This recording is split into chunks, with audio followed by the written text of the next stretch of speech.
नमस्ते प्यारे बच्चों। आज हम इस वीडियो में गुणनखंड ज्ञात करना सीखेंगे। तो गुणनखंड करने के लिए हमारे पास एक पॉलिनोमियल है, बहुपद है, एक्स स्क्वायर प्लस का 7x और प्लस का 6।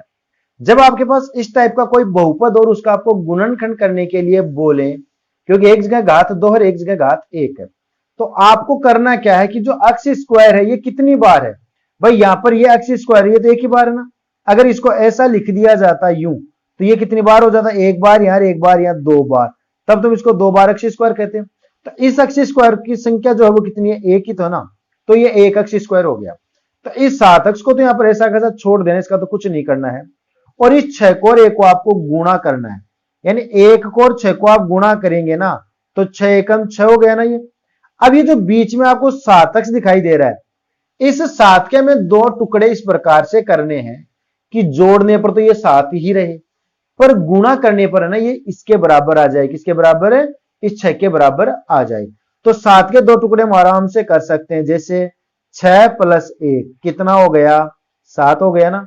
और जैसे हम 6 को 1 से गुणा करेंगे ना, तो हमें 6 एकम 6 भी मिल जाएगा। यानी इसके दो टुकड़े इस प्रकार से करने हैं कि गुणा करने पर तो इन दोनों के बराबर आए और जोड़ने पर इसके बराबर आए। बाकी तो हम देखो 5 प्लस 2 भी लिख सकते थे, 5 और 2 भी 7 तो होता है, लेकिन 5 को 2 से गुणा करने पर 6 नहीं 10 आता है, इसलिए ये वाला टुकड़ा यहां पर मान्य नहीं था। तोड़ने को तो हम 4 और 3 भी लिख सकते थे, 4 और 3 भी 7 होते हैं, लेकिन गुणा करने पर 6 नहीं 12 आ जाते हैं। तो ये ध्यान रखना है, एक ही टुकड़ा मान्य होगा। जब भी आप कभी भी बीच वाली संख्या को तोड़ेंगे ना, तो सिर्फ और सिर्फ एक ही टुकड़ा ऐसा होगा जो इसको यहां पर वेरीफाई करेगा, संतुष्ट करेगा। तो ये जो 7x है, तो इस 7 को हम क्या लिख पा रहे हैं, 6 और 1। तो 7x को आप 6x और 1x आसानी से यहां पर लिख सकते हैं। तो देखो इसको हम लिख देते हैं, ये तो रह गया आपका 1x स्क्वायर, और ये जो 7x था इसको हम रख सकते हैं 6x प्लस का 1x। आप चाहो तो एक लगा भी सकते हो, नहीं चाहो तो मत लगाओ, इससे कोई फर्क नहीं पड़ेगा, क्योंकि ये अक्ष जो है ये एक ही है। इसको आप ऐसा भी लिख सकते हो, इसको आप ऐसा भी लिख सकते हो, इससे कोई दिक्कत नहीं होने वाली है। ठीक है, इतना काम हो गया। अब हमें इसके गुणनखंड करने हैं। गुणनखंड करने के लिए कॉमन निकालना, कॉमन निकालने के लिए हम दो दो पार्ट करेंगे, यहां से दो और यहां से दो।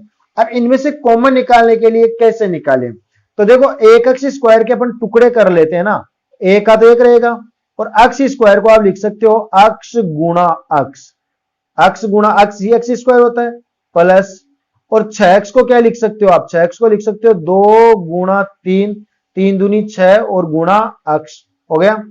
आगे ये जो 1x है ये बनेगा 1 गुणा अक्ष, और 6 को क्या लिख सकते हो, 6 को आप लिख सकते हो 2 गुणा 3।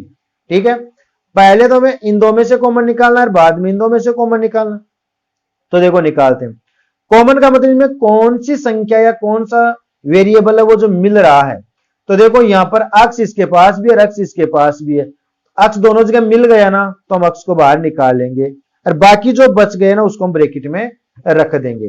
तो यहां पर कौन बच गया, 1 गुणा अक्ष, और अक्ष को आप 1 से गुणा करोगे तो अक्ष ही आ जाएगा। ठीक है, यहां पर चिन्ह प्लस का था तो प्लस आ जाएगा। यहां पर कौन कौन बच गया, 2 और 3 बच गया ना, तो 3 को और 2 को आप आसानी से गुणा कर लेंगे तो 6 हो जाएगा, उसको आपको यहां रख लेना है और इस ब्रैकेट को बंद कर देना है। फिर आगे चिन्ह किसका आ गया, प्लस का, तो ये प्लस वाला चिन्ह ले लेना। अब यहां और यहां देखो कॉमन कौन है, भाई अक्ष यहां है लेकिन वहां पर नहीं है, एक यहां है तो एक वहां नहीं है, आपको दिख नहीं रहा लेकिन एक वहां पर है।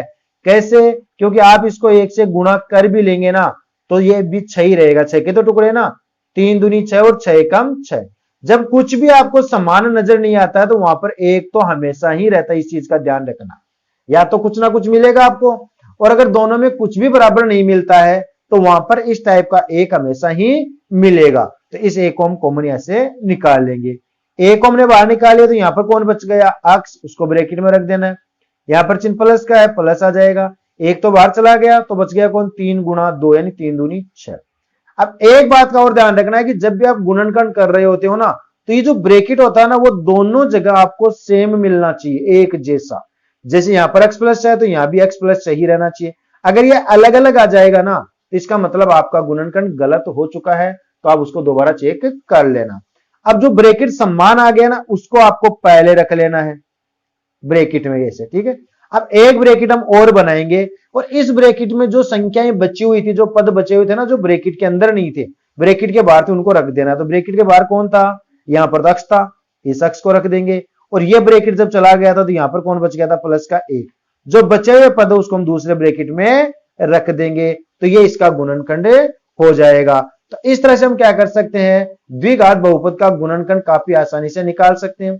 आपको अच्छे से समझ में आ गया हो तो वीडियो को लाइक और शेयर जरूर करना। कोई प्रॉब्लम रही हो, कोई डाउट रहा हो तो कमेंट बॉक्स में आप जरूर बताएं, हम उसका रिप्लाई आपको देने की पूरी कोशिश करेंगे। और नोटिफिकेशन बेल को आप जरूर ऑल पर सेट कर लें, जिससे क्या होगा कि आपको नोटिफिकेशन टाइम पर मिल सके।